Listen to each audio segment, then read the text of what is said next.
Hi everyone, welcome back to our channel. Australia announces significant modifications to the temporary graduate subclass 485 visa, effective July 1st, 2024. The graduate workstream will now be called the post-vocational education workstream, aligning with educational outcomes. Similarly, the post-study workstream will transform into the post-higher education workstream, emphasizing higher qualifications.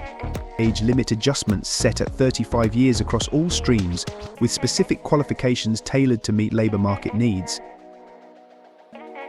Visa durations will vary based on the level of qualification, offering bachelor, master's, and doctoral graduates differentiated periods. Special provisions continue for Hong Kong and British national overseas BNO passport holders, with extended eligibility and duration. The discontinuation of the replacement stream, designed for COVID-19 affected students, marks a shift in policy focus. These changes aim to attract critical skills essential for Australia's economic success, while providing clarity for international graduates.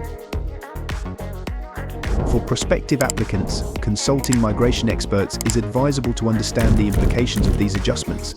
Stay tuned for more updates and insight on new immigration policies. Don't forget to like, share and subscribe for future videos.